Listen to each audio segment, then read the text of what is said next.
The our lady of immaculate conception ചർച്ചിൻ്റെ മുന്നിൽ നിന്നുള്ള വ്യൂ ആണ് കേട്ടോ ഇത്. ഞാൻ ഒരു ഷോർട്ട് വീഡിയോ ഇട്ടിരുന്നു ഈ പള്ളിയുടേത്. ഇത് 1541 ഇത് നിർമ്മിച്ചിട്ടുള്ളത്. പാഞ്ചി നഗരത്തെ അഭിമുഖീകരിച്ചിട്ടുള്ള ഒരു ചാപ്പലായിട്ടാണ് ആദ്യം ഇത് നിർമ്മിച്ചത്. ഇപ്പോൾ അത് പള്ളിയായിട്ട് തന്നെയാണ്. എല്ലാ ദിവസവും ഇംഗ്ലീഷിലും കൊങ്കണിയിലും പോർച്ചുഗീസിലും ഇവിടെ കുർബാന നടത്തുന്നുണ്ട്.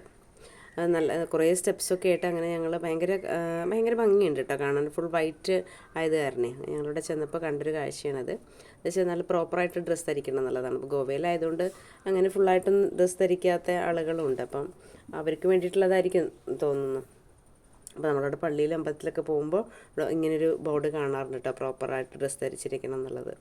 പിന്നെ അങ്ങനെ ഞങ്ങളവിടെ ചെന്ന് മെഴുകുതിരി ഉണ്ട്, അവിടെ ഒരാൾ വിൽക്കുന്നുണ്ടായിരുന്നു. അത് ഞങ്ങൾ വാങ്ങിയിട്ട് ഇവിടെ പോയിട്ട് കത്തിച്ചു. അപ്പോൾ അങ്ങനെ ഞങ്ങൾ കത്തിച്ച് അപ്പോഴാണ് അറിയുന്നത് അതിൻ്റെ ഉള്ളിലേക്ക് പ്രവേശനമില്ല, നോ എൻട്രി എന്ന് അവിടെ കൊടുത്തിട്ടുണ്ട്. അപ്പോൾ എനിക്കറിയില്ല ഇനി വിശ്വാസികൾക്ക് മാത്രമാണോ പ്രവേശനം എന്നറിയില്ല. അങ്ങനെ ഞങ്ങൾ അവിടെ പോയിട്ട് എന്തായാലും കാണാൻ പറ്റാത്തതിലൊരു നിരാശ തോന്നി. അങ്ങനെ ഞങ്ങളവിടെ പോയിട്ട് മെഴുകുതിരിയൊക്കെ കത്തിച്ചിട്ട് പതുക്കെ ഞങ്ങൾ തിരിച്ചു പോന്നു. അച്ചു വേണ്ട മെഴുകുതിരി കത്തിക്കണത് പോകാൻ പറ്റാത്തതിലുള്ളൊരു ഇതുണ്ട് കേട്ടോ. ഞങ്ങൾക്ക് ഉള്ളിൽ കാണാൻ പറ്റില്ല, പുറത്തുനിന്ന് കാണാൻ നല്ല ഭംഗിയുണ്ട്. അങ്ങനെ ഞങ്ങൾ അവിടെ നിന്ന് ഇനി ഞങ്ങൾ എന്താ പറയുക ഫോർട്ട് കാണാൻ വേണ്ടി പോവുകയാണ്. അപ്പോൾ അവിടേക്ക് പോകുമ്പോൾ ഞങ്ങളൊരു പാലം കണ്ട്. പാലം എന്ന് പറഞ്ഞാൽ ഇനി ഞാൻ കാണിച്ചു തരേണ്ട, ഞങ്ങൾ ബോട്ടിലൊക്കെ നിന്നപ്പോൾ കണ്ടൊരു പാലമാണ്. അത് മുകളിൽ കണ്ടത്. അത് ഏറ്റവും ഹൈറ്റുള്ളൊരു പാലമാണ്. അതിൻ്റെ താഴെയുള്ള 2 പാലങ്ങളാണ്. ഇതിലൊരു പാലത്തിൽ കൂടിയാണ് ഞങ്ങളീ പോണത്. ഈ പാലമൊക്കെ ഞാൻ കാണിച്ചു തരാം കേട്ടോ അടുത്ത വീഡിയോയിൽ.